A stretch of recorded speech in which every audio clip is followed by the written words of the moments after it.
رسم چل پڑی ہے جس کا کسی صحیح حدیث سے کوئی تعلق نہیں ہے۔ سائل کہتا ہے ساس بہو کی لڑائی میں شوہر کیا کرے؟ صبر کرے بیچارہ، اور کیا کرے گا؟ اپنی ماں کے بارے میں کوئی ایسے لفظ نہ نکالے جو اس کی شان میں گستاخی ہو۔ اپنی ماں کا مقام اپنے سامنے رکھے، ماں کی عزت، ماں کا مقام، اس کے ساتھ اونچا بولنا، بدتمیزی کرنا، جھگڑا کرنا، لڑائی کرنا، زبان درازی کرنا، یہ حرام ہے شریعت محمدیہ میں۔ اس کا یہ معنی نہیں کہ بیوی پہ ظلم کرے، ماں کا مقام سامنے رکھے، بدتمیزی نہ کرے، زبان درازی نہ کرے، حقوق ادا کرے، فرائض ادا کرے، لیکن اس کا یہ معنی نہیں کہ بیوی پہ ظلم کرے۔ بیوی کو بھی اس کا حق دے، اس کو بھی اس کا مقام دے، اور ماں کو محبت سے اور پیار سے اور میٹھے جملوں سے قائل کرے کہ میں اس کے ساتھ، میں اسے سمجھاتا ہوں، میں اسے پوچھتا ہوں، اور تنہائی میں بیوی کو بھی سمجھائے کہ تو آج میری زندگی میں آئی ہے اور 25 سال میں اس ماں کی گود میں پلا ہوں، تو میرے اوپر جو ماں کا حق ہے وہ بہت بڑا ہے۔ نہ تو بیویوں کے پیچھے لگ کے ماں کے ساتھ خود بدتمیزی کرے، نہ بیویوں کو اس بات کی اجازت دے کہ وہ ماں کے ساتھ زبان درازی اور لڑائی جھگڑا اور بدتمیزی کرے، لیکن دونوں کو دین کی تعلیم دے، دینی مجالس میں لے کر جائے، دینی پیغامات ان تک پہنچائے، بیوی کو قائل کرے کہ اس کو اپنی ماں سمجھے۔ جب بہو ساس کو ماں سمجھے گی، کوئی بوڑھی عورت اولڈ ہاؤس میں نہیں جائے گی۔ جملہ سوچنے کے قابل ہے۔ جب بہو ساس کو اپنی ماں سمجھے گی، کوئی بوڑھی عورت اولڈ ہاؤس میں نہیں جائے گی۔ اور جیسا کرنا ویسا بھرنا، اس ہاتھ کر لو اس ہاتھ بھر لو والا قانون بھی سامنے رکھیے کہ آج آپ اپنی ساس کو سنبھالیں گی، کل کوئی آپ کو سنبھالے گا۔ آپ نے سدا تو جوان رہنا نہیں، سدا تو بہو رہنا نہیں، ایک دن تو آپ نے بھی ساس بننا ہے۔ یہ نہ ہو کہ جی جب میں بہو تھی تو ساس بڑی بری تھی، اب جب میں ساس بنی تو بہو بڑی بری آئی۔ اس قانون کو توڑیے، اچھی بہو بنے تاکہ آپ کو اچھی بہو ملے۔ آپ جتنا پیار کریں گی اپنی ساس سے، اتنا اللہ کی رحمت سے پیار کرنے والی آپ کے بڑھاپے میں کوئی آپ کی بہو آئے گی۔ سائل کہتا ہے میری 10 سال کی بیٹی ہے، 8 پارے حفظ کر چکی ہے، اب آگے بہت زیادہ مشکل ہو رہا ہے یاد کرنے میں، اگر میں حفظ کروانا چھوڑ دوں تو گناہ ہوگا؟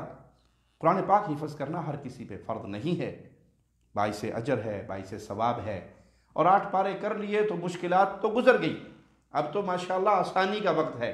ہمت نہ ہاریں، شیطان کے پیچھے نہ لگیں، بلکہ دل لگا کے اپنی بچی کو اس حفظ کے معاملے میں چلائیں، اور اللہ نہ کرے اگر حالات بالکل ہی ایسے سازگار نہ ہوں حفظ کے لیے، تو کم از کم جو 8 پارے حفظ کیے ہیں ان کو اس کا مراجعہ باپ کے ذمے ہے، ماں کے ذمے ہے کہ روز بھلے آدھا پارہ سنیں لیکن اپنی بیٹی سے روز قرآن سنیں۔ یہی آپ کی قبر میں آپ کے لیے نور کا ذریعہ بنے گا، اور قیامت کے دن آپ کے لیے اجر و ثواب کا ذریعہ بنے گا۔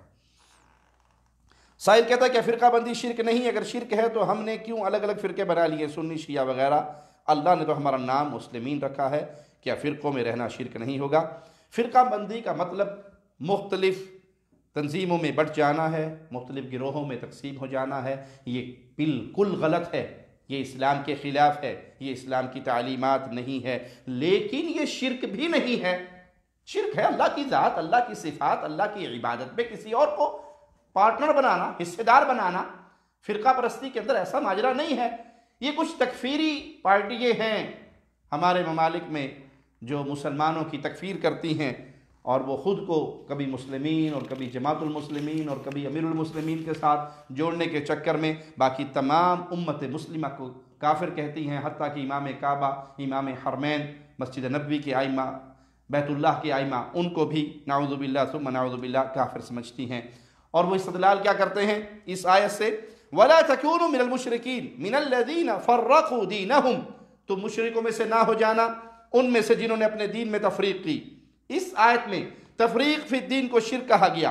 تفریق فی الدین کا مطلب کیا ہے؟ دین میں کسی چیز کو ماننا، کسی چیز کا انکار کرنا، کسی چیز کو تسلیم کرنا، بعض کو مان لینا اور جو ان کی خواہشات کے خلاف ہو بعض کا انکار کر دینا۔ لیکن جو لوگ پورے دین کو مانتے ہیں، جو کتاب و سنت کو مانتے ہیں، قرآن اور حدیث کو مانتے ہیں اور اس پر قائم ہیں، ان پر تفریق دین کا فتویٰ لگا کر، جھوٹی تہمت لگا کر پھر مشرک ہونے کا فتویٰ لگانا، ان کے لیے نماز جنازہ بھی ان کے نہ پڑھے جائیں، مغفرت کی دعا بھی نہ ہو، اور ان کو مسلمان کا پروٹوکول بھی نہ دیا جائے، تو یہ جماعت المسلمین جو حقیقت میں جماعت المجرمین ہے، تکفیری جماعت ہے، اپنے علاوہ باقی سب کو کافر جانتی ہے، یہ ان کا چھوڑا ہوا شوشہ ہے۔ معاویہ رضی اللہ عنہ مومن تھے یا منافق؟ کیا خلافت کا زیادہ اہل صدیق تھے یا انصار؟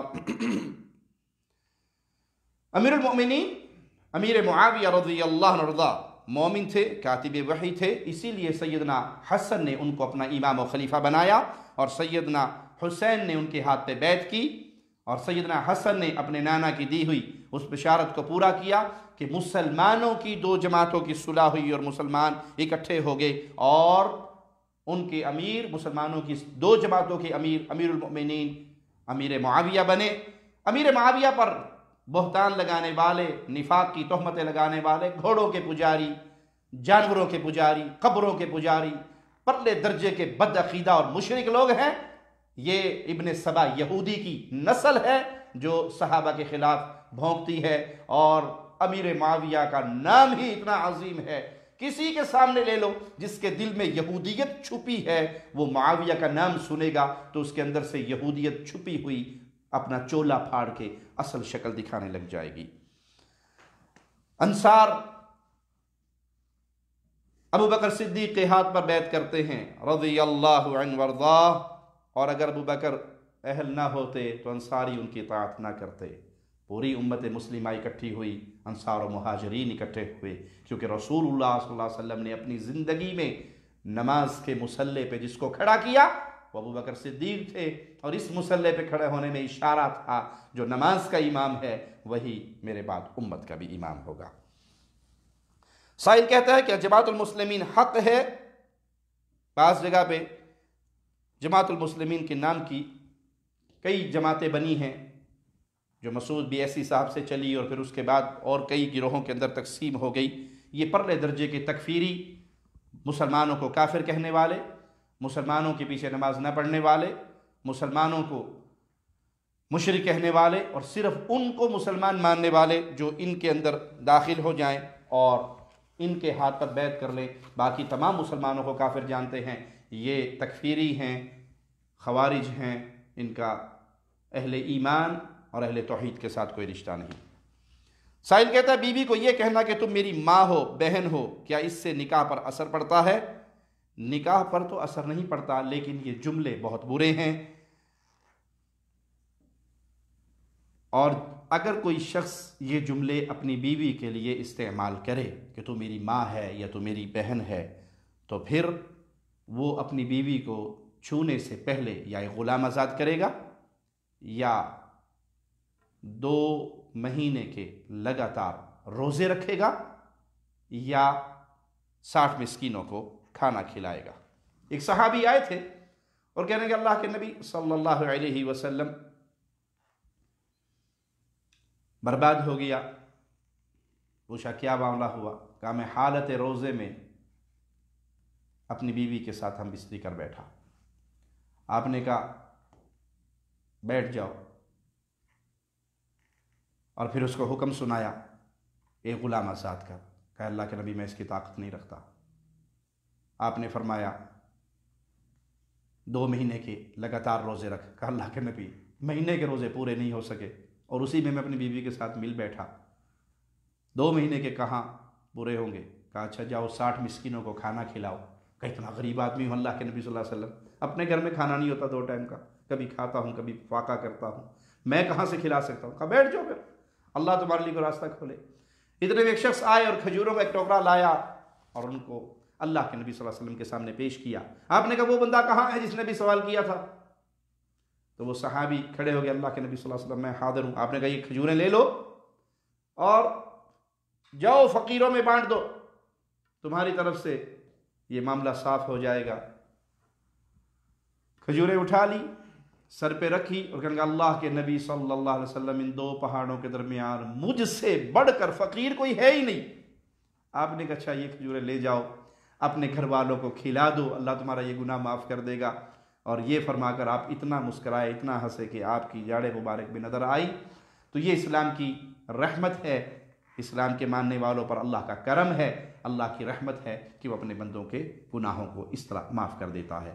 تو جو شخص اپنی بیوی کو ماں کہہ دے، بہن کہہ دے، اس کے لیے بھی یہی قانون ہے، ایک غلام آزاد کرے یا 2 مہینے کے لگاتار روزے رکھے یا 60 مسکینوں کو کھانا کھلائے۔ اللہ سے دعا ہے اللہ ہمیں دین حق پہ قائم رکھے، دائم رکھے، اس کا داعی بنا کر رکھے، اس کا خادم بنا کر رکھے، دین اسلام کی خدمت کی بھرپور ہمیں توفیق دے، ہماری زبان، ہماری جان، ہمارا مال، ہماری دی ہوئی اللہ کی ایک ایک صلاحیت اس دین کی خدمت میں لگی رہے، اور اللہ اس خدمت کو قبول فرمائے، اللہ ہمیں ریاکاری سے بچائے، اللہ ہمیں اخلاص کی دولت سے مالا مال فرمائے، اس حال میں اپنے پاس بلائے ہمارا مولا، ہمارا اللہ ہم سے راضی ہو، ہم اپنے اللہ سے راضی ہوں، آخری لمحات میں توحید کا ترانہ لا الہ الا اللہ ہماری زبان سے نکل رہا ہو، اور ہم شہادت کی موت پا کے اللہ کی جنت کی طرف بڑھ رہے ہوں۔ اقول قولی ھذا واستغفر اللہ لی ولکم ولسائر المسلمین فاستغفروہ انہ هو الغفور الرحیم۔